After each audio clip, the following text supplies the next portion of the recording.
que é de menor proporção. Do mesmo jeito que mordomia, alguns falam, está na mordomia, acha que a pessoa fica. Nós vamos entender o que é mordomia, né? Então, ele publicou, pegando todo o aparato bíblico, ele tem uma Bíblia chamada Bíblia Mordomia Financeira. Ele é autor de 6 estudos e tem uma série com DVDs que fala a respeito de finanças. Então, esse é um dos livros da bibliografia no qual nós precisamos mergulhar e entender. Meus irmãos, um dos maiores prejuízos que nós brasileiros temos é de não ter educação financeira. Nós não sabemos trabalhar com o dinheiro, nós não sabemos valorizar o dinheiro de uma maneira correta. Mais de 2.350 versículos bíblicos tratam de tudo o que precisamos aprender sobre a forma de lidar com o dinheiro. Presta atenção, nós estamos falando de Bíblia. A Bíblia então tem 2.350 versículos que fala de a forma de lidar com o dinheiro. Olha só, temos 1.565 versículos que falam sobre dinheiro. Dentro disso ainda bíblico, dos 107 versículos do Sermão da Montanha, 28 Jesus falou sobre dinheiro. Ainda dentro da Bíblia, Jesus referiu ao dinheiro e riqueza em 13 das suas parábolas. E ainda, a Bíblia é um projeto para o gerenciamento de finanças. Você crê na Bíblia? Amém. Então você crê que através do conhecimento bíblico você pode gerenciar as suas finanças com maestria? O segredo está onde, pastor? Está aqui na Bíblia. Eu estou apresentando para vocês que a Bíblia é um projeto para gerenciamento de finanças. Prosseguindo, se a Bíblia ela é um livro tão poderoso e principalmente na parte de finanças, o que a Bíblia tem como objetivos centrais para a nossa vida? A Bíblia ela tem como objetivo central, a primeira coisa, revelar quem Deus é. Meus irmãos, foram anos e anos e anos e anos para que esse conhecimento chegasse até nós. Conforme eu falei, várias pessoas foram martirizadas, várias pessoas morreram, várias pessoas perseveraram para que este produto, este instrumento, esta Bíblia chegasse até nós. A palavra diz que conhecereis a verdade, e a verdade vos libertará. Mas o que vai libertar? É só a verdade? Não?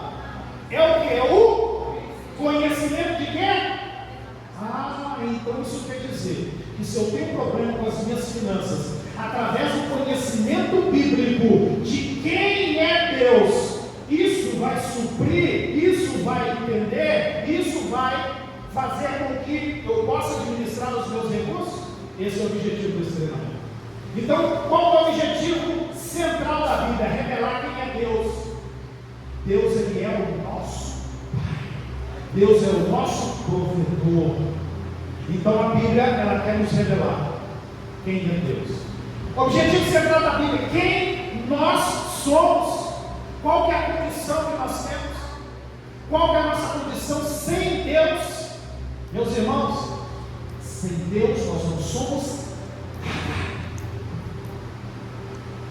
Nós somos criados e depois, quando aceitamos Jesus, nós nos transformamos em filhos. Existe a diferença entre criatura e filho, mas isso fica para outra oportunidade. A Bíblia também ela fala do pecado que nos condena. A Bíblia ela tem esse objetivo: quem é Deus, quem nós somos, qual é a nossa condição, que nos apresenta o pecado que nos condena. E por fim, a Bíblia ela tem como foco principal apresentar a mim e a você a graça que nos salva. Meus irmãos, a Bíblia ela é o livro ainda mais atual deste momento. Tão atual, ela nos aponta até para um futuro. Seguindo em frente, já que nós já entendemos a respeito da importância da Bíblia, já que nós já entendemos os objetivos centrais da Bíblia, já que nós estamos falando de finanças, aí cabe agora nós fazermos este questionamento. E aí eu passo para a igreja. O dinheiro é bênção ou é maldição? É bênção? Sim ou não? O dinheiro é bênção ou é maldição? Hã? Ninguém falou maldição? Hã? Falou maldição? Tá bom. Então vamos entender juntos, meus irmãos, dinheiro é bênção ou maldição? Mas ele pode ter momento que ele é maldição? Hã? O apóstolo Paulo orienta Timóteo falando que o amor ao dinheiro, e aqui nós vamos falar, é o mal de todos os problemas. Vejam bem? Por que a pessoa rouba? Por que a pessoa furta? Por que a pessoa comete estelionato? Por que a pessoa sonega imposto? Por que pessoas são enquadradas em vários crimes, até mesmo internacionais? Eu volto à pergunta: o dinheiro é bênção ou é maldição, irmãos? Hã? Vamos entender isso? Primeira coisa que é importante: de quem é o dinheiro? Hã? De quem é o dinheiro? Separei alguns versículos aqui para que nós possamos meditar junto. Ageu 2:8. De quem é o dinheiro? Minha é a prata, meu é o ouro, diz o Senhor dos Exércitos. Quem falou isso? Quem falou? Hã? Salmo 24, no versículo 1. De quem é o dinheiro? Ao Senhor pertence a terra e tudo o que nela contém, o mundo e os que nele habitam. Então tudo pertence a Deus. De quem é o dinheiro? Provérbios 8, versículo 18. De quem é o dinheiro? Riquezas e honras estão comigo, bens duráveis e justiça. Quem falou isso? Meus irmãos, tudo, absolutamente tudo que existe para a humanidade, direta ou indiretamente, vem do Senhor. Meu é o ouro, meu é a prata. Tudo pertence a Ele. Ele é a fonte. Amém? Seguindo em frente. Então, já que tudo pertence a Ele, tudo que de uma maneira direta ou indireta pertence a Deus para proporcionar à humanidade, vejam bem, propósito de Deus para o homem em relação ao dinheiro, porque tudo não é dele, tudo não provém dele, sim? Então, por que esse propósito de Deus para o homem em relação ao dinheiro? Filipenses, no capítulo 4, no versículo 19, qual é um dos propósitos de Deus para o homem em relação ao dinheiro? E o meu Deus, segundo a sua riqueza em glória, há de suprir em Cristo Jesus cada uma de vossas necessidades. Opa! Duas palavrinhas importantes aqui, vai falar de suprir. Quem que nos supre? Hã? Aí o versículo fala todas as nossas necessidades. Isso quer dizer então que o primeiro propósito de Deus é suprir as nossas necessidades. Pastor, então por que às vezes eu não sou suprido? Aí eu te quero fazer uma pergunta: será que é uma necessidade nossa? Segundo o propósito de Deus para o homem em relação ao dinheiro, está em Mateus, no capítulo 25, do versículo 14 até o versículo 30. Qual que é esse propósito? ausentando-se do país, chamou seus servos e lhes confiou seus bens.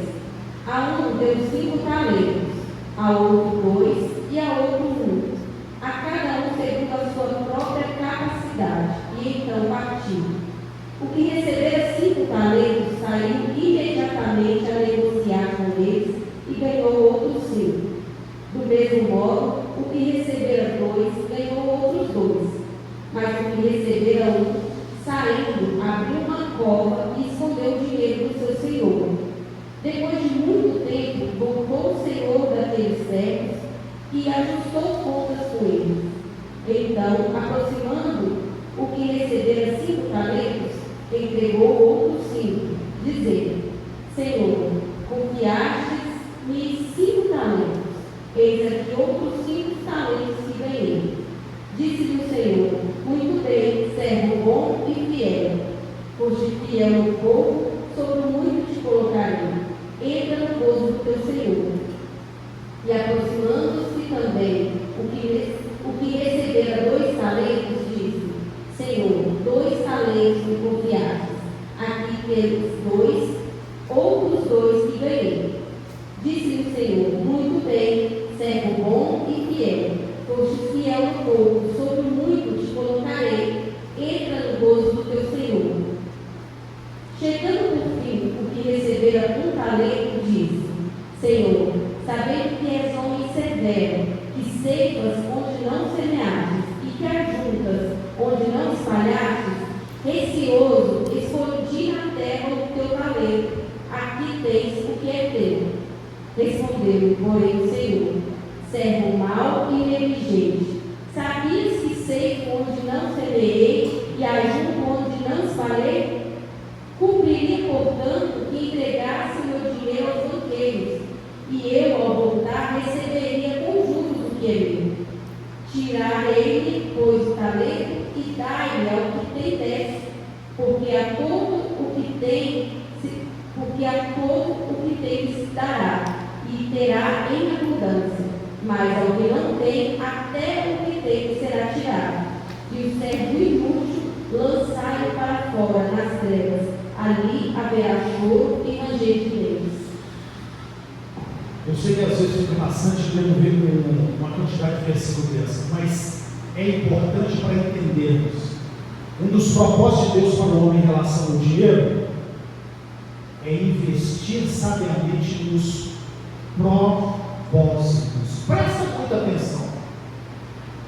Esse servo infiel, a palavra do Senhor para ele foi o seguinte aqui, olha: servo inútil, lançai-o para fora nas trevas, ali haverá choro e ranger de dentes. Presta muita atenção. Se você acha que você não tem propósito de Deus aqui nessa terra, você está muito enganado. E um dos propósitos que nós temos de Deus para o homem em relação ao dinheiro é exatamente de investir sabiamente. Se você não investe nos recursos que o Senhor coloca nas suas mãos, você está se comportando como um servo infiel. E no versículo 30 tem a declaração, para onde que essa pessoa vai. Então Deus ele tem um propósito na minha vida e na sua vida. E algumas pessoas falam: o dinheiro é meu, eu faço o que quiser. Meu querido, você não sabe o que está falando. Alguns falam assim: quando ele descobriu quem inventou o trabalho. Sim, foi Deus. Então, um dos propósitos: investir sabiamente e não de uma maneira inútil. Terceiro propósito de Deus para o homem em relação ao dinheiro. 2 Coríntios, no capítulo 9, no versículo 6 até 6 e 7. E isto afirmo: aquele que semeia pouco, pouco também ceifará, e o que semeia com fartura, com abundância também ceifará. Cada um contribua segundo tiver proposto no seu coração, não com tristeza ou por necessidade, porque Deus ama a quem dá com alegria. Presta atenção, aqui nós estamos falando de sementes, né? Guarda essa palavra. semente. Amém? Malaquias 3:10, nós sabemos até de cor, né? O que fala Malaquias 3:10? Trazei todos os dízimos à casa do tesouro. Para quê? Para que haja mantimento na minha casa. E provai-me isto, diz o Senhor dos Exércitos: se eu não vos abrir a janela do céu e não derramar sobre vós bênçãos sem medidas. Meus irmãos, então um dos propósitos de Deus é suprir, é para que nós possamos investir sabiamente e também suprir a igreja. Então deixa eu voltar ali, suprir nossas necessidades, investir sabiamente nos propósitos, suprir a igreja. E qual é o quarto e último propósito? 1 João 4:11. Primeira carta do apóstolo João. Amados, se Deus de tal maneira nos amou, devemos nós também amar uns aos outros. 12. Ninguém jamais viu a Deus. Se amarmos uns aos outros, Deus permanece em nós, e o seu amor é em nós aperfeiçoado. Nisso conhecemos que permanecemos nele e ele em nós, em que nos deu o seu Espírito. Pastor, não falou nada aqui de dinheiro. Um dos propósitos de Deus para o homem é ajudar o próximo. Sem amor, você não ajuda o próximo. O amor que nós estamos falando não é o amor eros, não é o amor filial, mas sim o amor ágape, o amor de Deus em nós. Jesus, ele disse que nós somos maus. Bom é somente Deus, foi Jesus que falou. Então, se não é pelo amor de Deus, nós não conseguimos ajudar o próximo. Então, presta atenção. O quarto propósito de Deus para o homem em relação ao dinheiro é ajudar o próximo. Esse é o objetivo. O respaldo bíblico está aqui. Seguindo em frente, o foco de nossas vidas deve ser o reino de Deus. Só que o reino de Deus nós temos que compreender que ele vai trabalhar em dois tempos. Olha só. Primeiro, o reino da graça, que é estabelecido hoje. Por isso que o respaldo bíblico está em Mateus. Mas buscai primeiro o reino de Deus e a sua justiça, e todas essas coisas vos serão acrescentadas. Sabe qual é o nosso problema? Nós preocupamos com o dia de amanhã, de depois da manhã, do próximo mês. Certa feita, uma pessoa chegou para mim e falou assim: eu perdi o meu emprego e eu estou com medo de passar fome. Essa pessoa, solteira, e não pagava pensão, mas ele estava com medo de passar fome. Ou seja, não leu Mateus capítulo 6.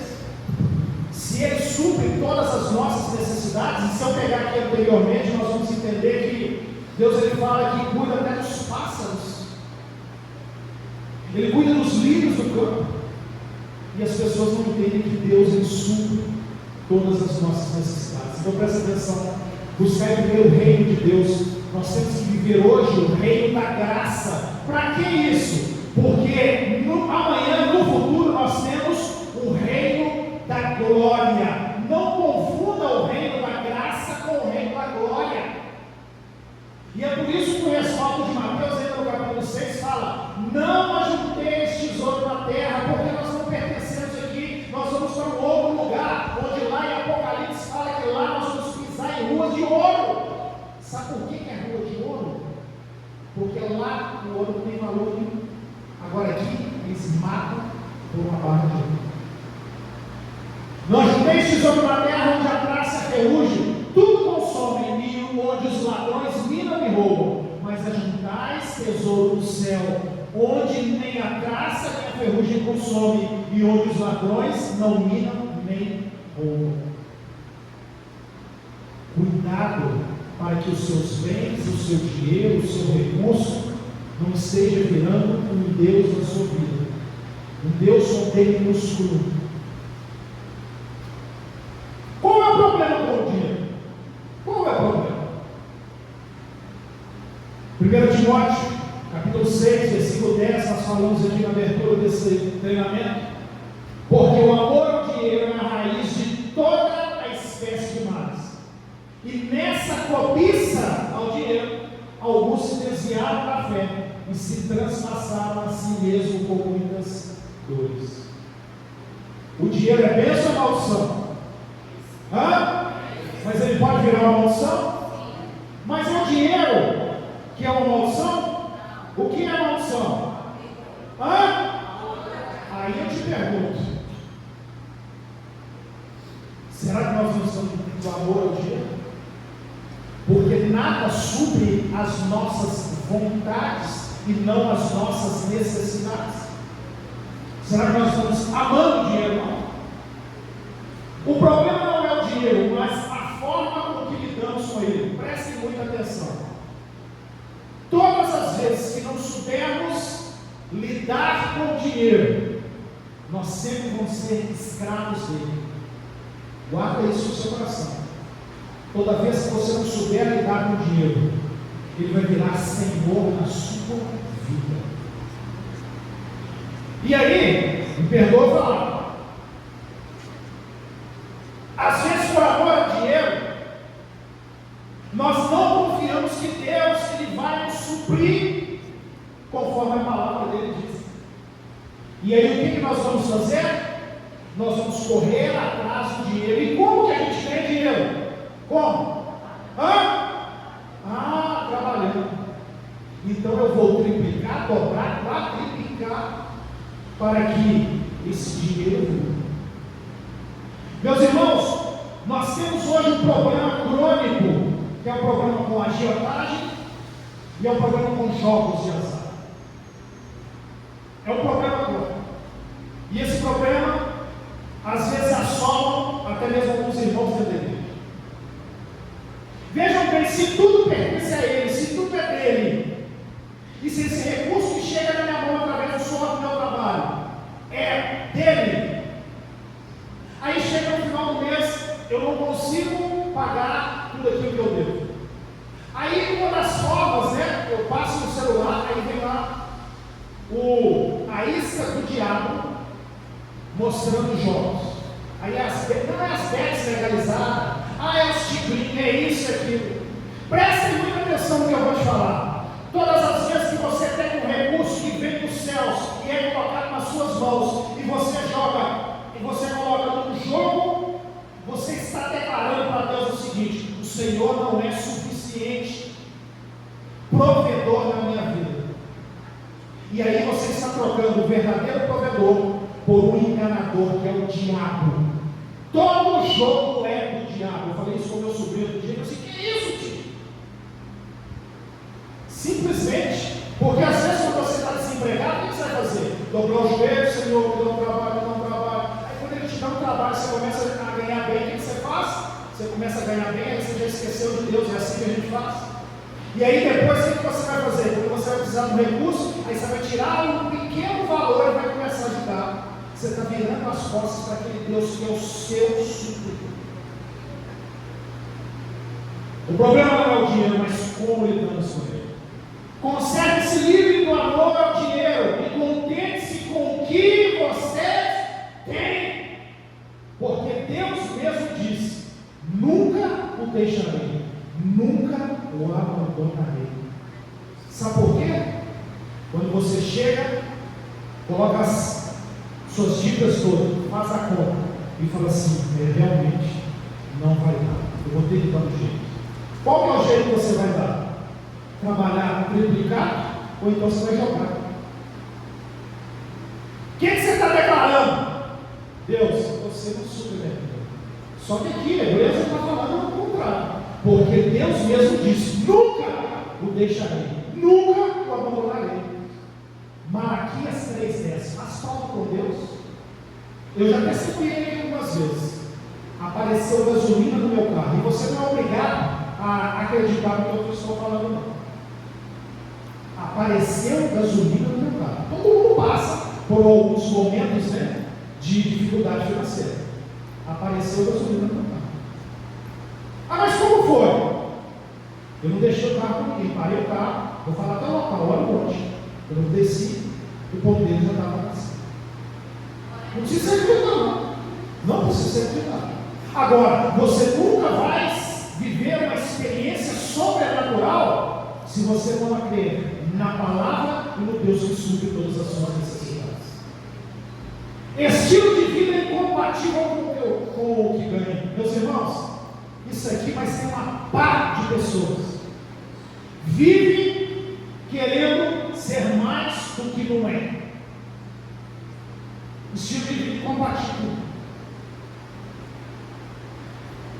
Vai, vende tudo quanto tem e dá aos pobres, e terás um tesouro no céu. E vem tomando a cruz que segue. Meus irmãos, todo mundo conhece essa passagem quando Jesus aborda aquele jovem e fala com ele: vende tudo que você tem, dá aos pobres. Ele não está preocupado com os pobres, não. Ele está preocupado em salvar aquele jovem.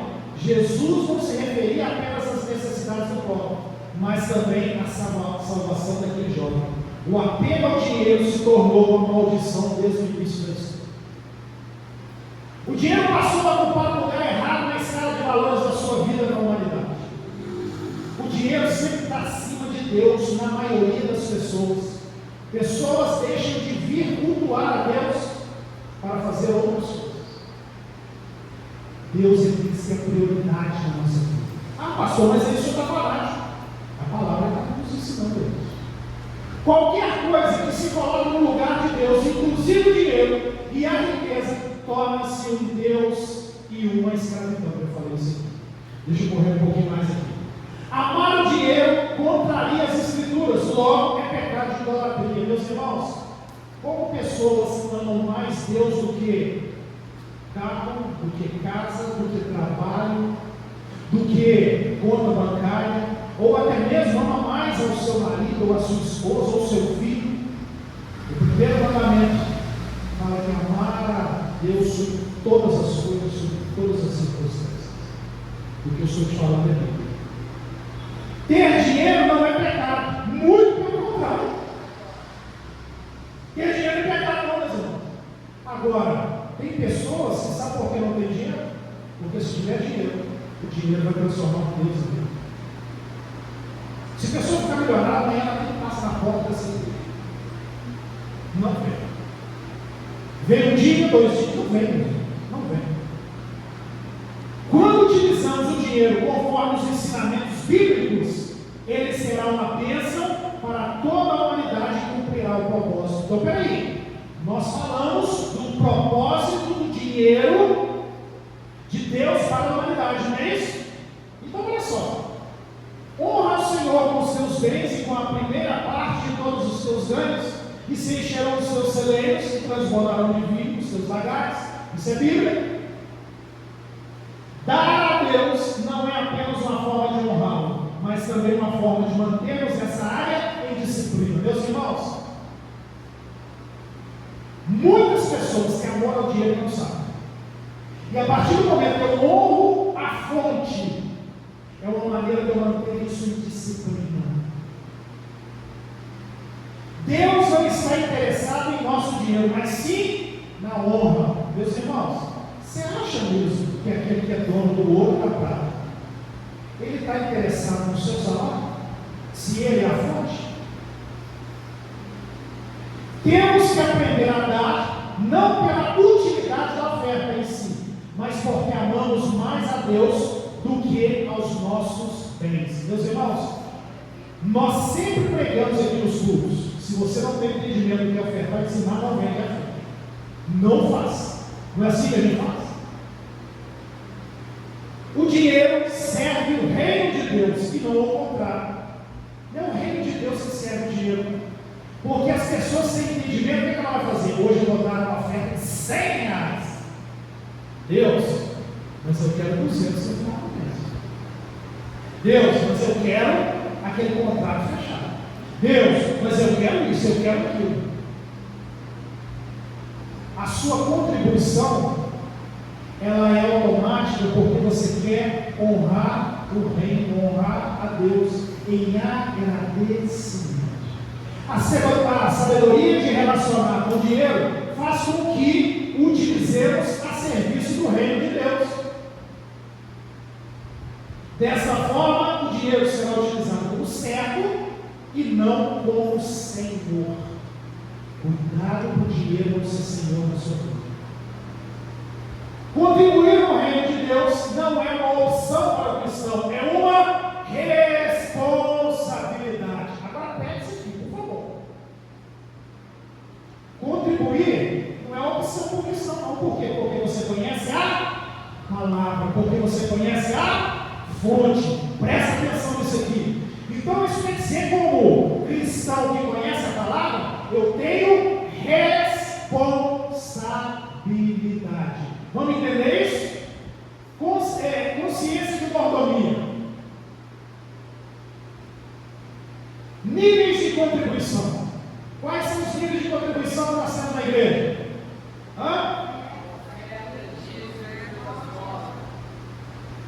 Mas isso aqui quase ninguém fala, né?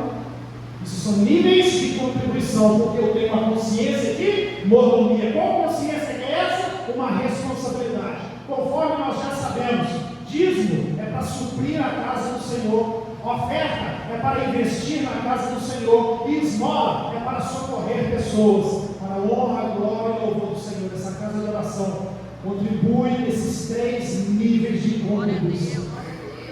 Você tem que ter esse entendimento, meu querido.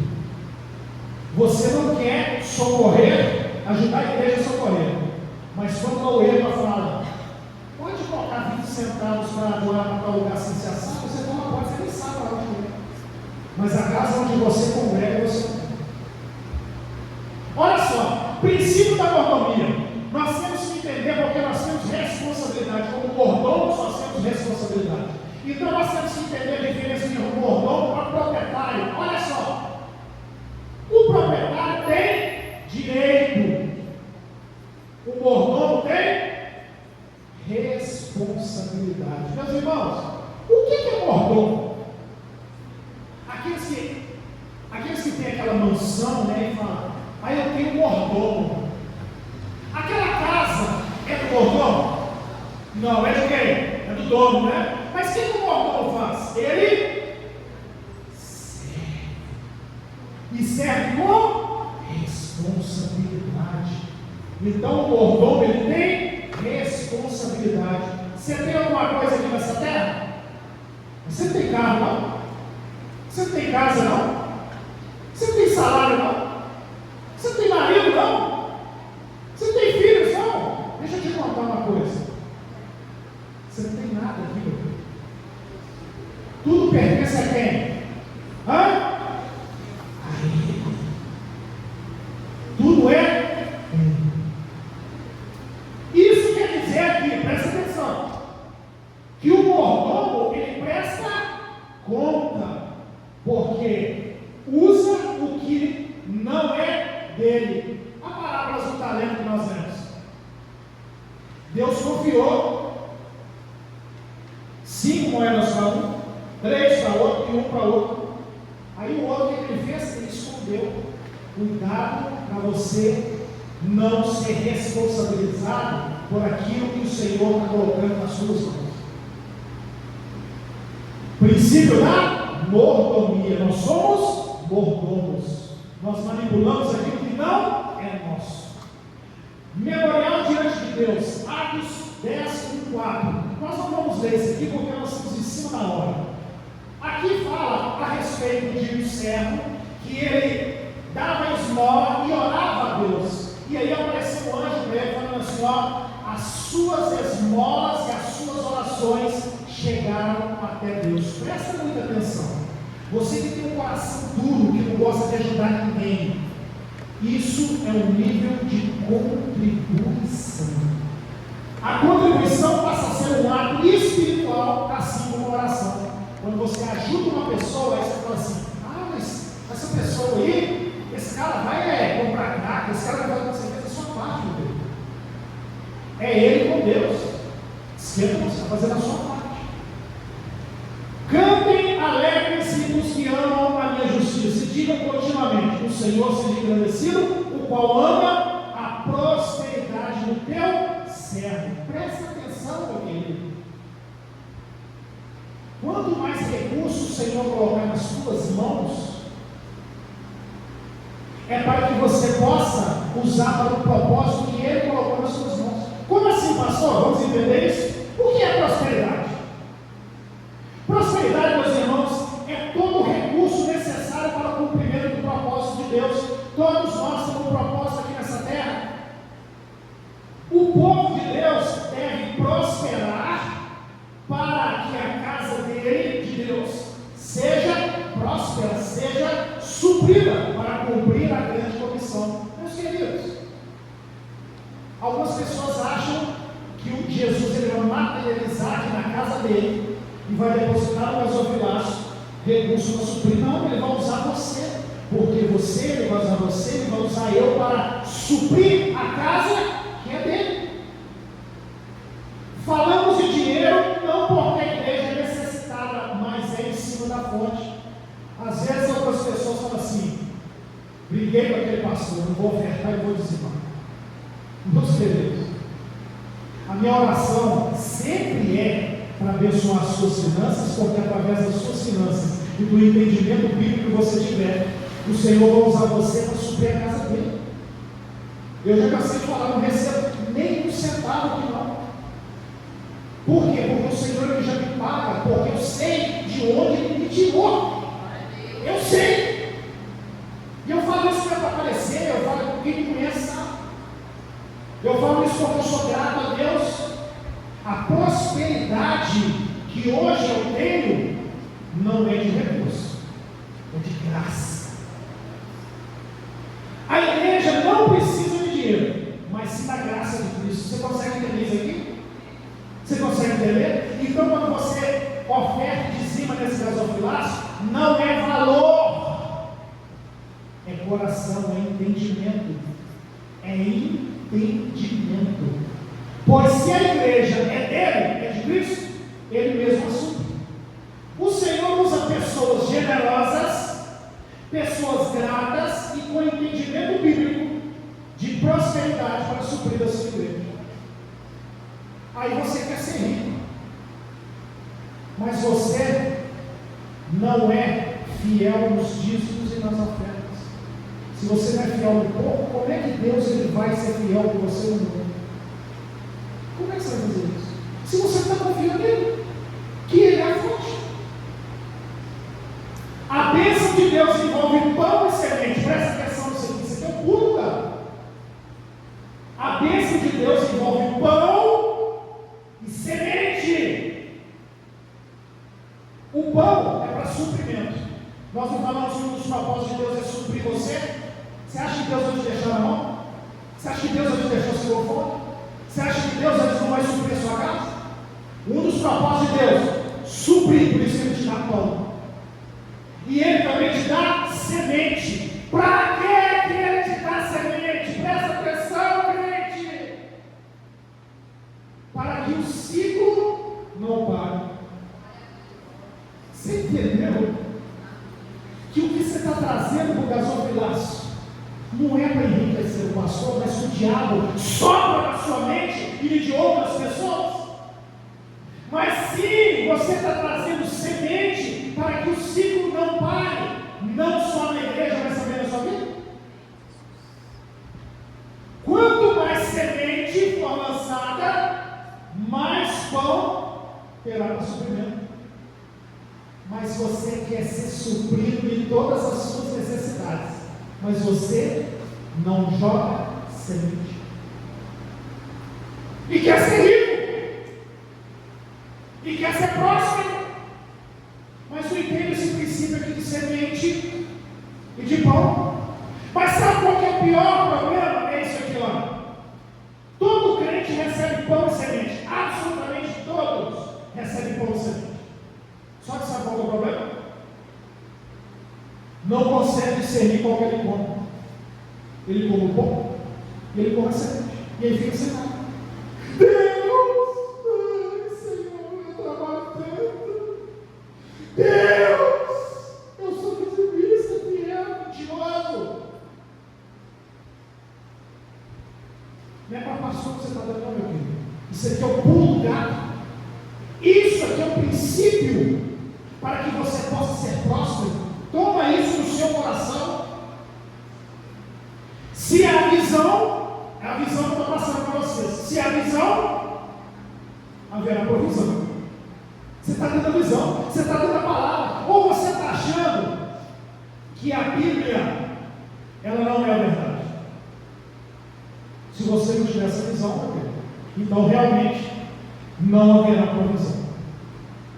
Com a provisão, haverá o quê? A expansão do quê? De finanças, meus queridos. Tem pessoa que é levantada por Deus para doar, para suprir igrejas. Pessoas que são levantadas por quê? E às vezes são pessoas ímpias, porque o crente não tem esse poder. Ora, aquele que dá semente ao que semeia, também vos dê pão para comer, e multiplique a vossa sementeira e aumente os frutos da vossa justiça. Isso é para você falar, o pastor tirou isso do monte de pão e semente. Aqui, ó, 2 Coríntios 9:10. Pão e semente. Ora, o Espírito Santo de Deus, o Espírito Santo de Deus me mostra o que é pão e o que é semente. Porque eu estou comendo tudo. Prosperidade é um modo de viver e pensar, e não apenas dinheiro ou coisas. Presta atenção. Isso é um teólogo norte-americano. Olha a frase que ele fala. Prosperidade é um modo de viver e de pensar. E não apenas dinheiro ou coisas. Porque você acha que dinheiro e coisas, isso sim é prosperidade. Não, meu querido. É o modo que você vive, o modo que você pensa. Pobreza é o modo de viver e de pensar. E não somente a falta de dinheiro ou coisas. Porque às vezes tem pessoa que é escassa de recursos, mas vive tão bem, mas pensa tão bem, e sempre dobra o joelho e agradece a Deus. Vai no interior, você vai entender isso. Quem é fiel ao pouco, também é fiel no muito. Agora, quem é desonesto no muito, no pouco, também é desonesto no muito. Meus irmãos, isso é princípio, isso é palavra. Isso é palavra. Precisamos ressignificar prosperidade em nosso coração. Marcos 14, versículo 3 a 5. Aí o orador vai ler, por favor. Prestem muita atenção que eu estou finalizando agora. Estando ele em Betânia, reclinando a mesa em casa de Simeão, o leproso, veio uma mulher trazendo vasos de alabastro com preciosíssimo perfume de nardo puro, e quebrando o alabastro, derrubou o bálsamo sobre a cabeça de Jesus. Indignaram-se alguns entre si e diziam: para que esse desperdício de bálsamo? Porque este perfume poderia ser vendido por mais de 300 denários e dar-se aos pobres, e murmuravam contra ela. Mas Jesus disse: deixai-a, porque a molestais? Ela praticou boa ação para comigo, porque os pobres sempre os tendes convosco, e quando quiseres podeis fazer-lhes o bem, mas a mim nem sempre tendes. Ok. Presta atenção, se vocês acompanharam a leitura, vocês entenderam. Jesus ele chegou em Betânia para um jantar na casa de um leproso, e aí veio uma mulher e pegou um vaso de alabastro, valendo muito, quebrou e ungiu Jesus. Amém? E aí aquelas pessoas que ali estavam ficaram indignadas, porque aquele valor daquele alabastro poderia ser investido em outras coisas. Presta muita atenção, para me finalizar.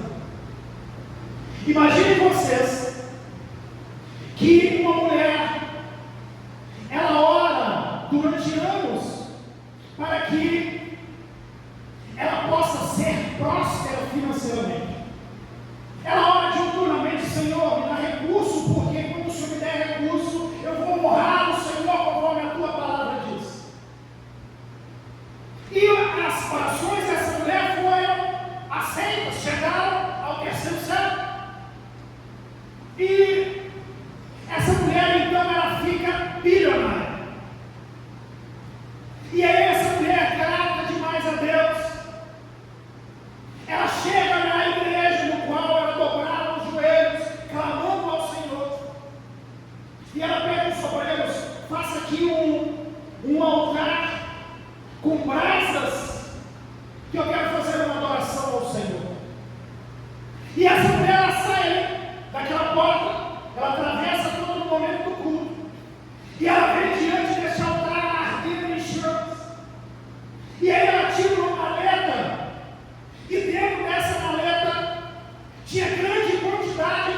dinheiro estava separado em blocos de notas de 100. E aí, diante de toda a membresia, ela abre aquela maleta e começa a adorar ao Senhor. E aí ela vai retirando notas de 100, notas de 200, e vai jogando naquelas brasas, e ali vai queimando, e vai queimando todo aquele dinheiro, e vai queimando, até que 250 mil reais são queimados ali diante daquela membresia. Eu quero te lembrar que queimar dinheiro é crime federal. E é por isso que eu estou colocando a situação hipotética só para você entender. Mas ela queimou 250 mil reais. Eu acredito que a maioria esmagadora da igreja vai orar aquela mulher adorando ao Senhor, queimando 250 mil reais, mesmo sendo um crime. E muitos vão estar no coração. Poderia ter dado para comprar esse tempo.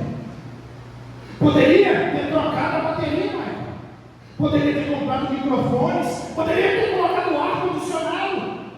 Mas que desperdício dessa mulher. Por que ela não deu para reformar toda a cozinha lá embaixo? Por que ela não deu para reformar o banheiro, para colocar aquele banheiro no home shopping? Tanta coisa, pastor, que nós temos para fazer aqui na igreja. E essa mulher levou 250 mil reais. É igualzinho as pessoas que estavam nesse jantar de Betânia. Quando essa mulher quebra esse vaso de alabastro. E lá em Marcos fala que esse vaso poderia custar 300 denários. Era muito dinheiro. Mas Jesus repreendeu todos eles e falou: ela está adorando a mim. Muitos de nós dentro da igreja, nós estamos exatamente com o coração dessa forma, preocupados com o valor terreno e não com o valor celestial. Eu finalizo aqui algumas respostas que vocês mesmos vão responder. O crente pode ser rico? Tem certeza disso? Tem alguma dúvida? Você pode ser rico para suprir a necessidade da casa do dono da fonte? Sim. O que é prosperidade? A ausência de necessidade, através do recurso que ele, que a fonte, coloca nas suas mãos. Você nunca mais vai esquecer a resposta dessas duas perguntas. Para finalizar, nós temos ainda mais 2 questionamentos. Vamos sair do vermelho, pastor. Eu já entendi que ele é a fonte. Eu já entendi que ele me dá pão, que ele me dá semente. Eu já entendi que eu tenho que discernir o que é pão, o que é semente. Eu já sei que o propósito da Bíblia é mostrar quem é Deus, é mostrar quem eu sou, é mostrar o pecado, é mostrar a salvação. Mas como sair do vermelho, pastor? Eu não consigo administrar as finanças e agora? Eu quero te dizer que você deu o primeiro passo através do entendimento bíblico que agora você tem. As outras 2 respostas no próximo culto de quinta-feira. Amém? Fique de pé no seu lugar. Traz a caixinha para mim. Coloca a mão no seu coração. Vamos fazer uma oração.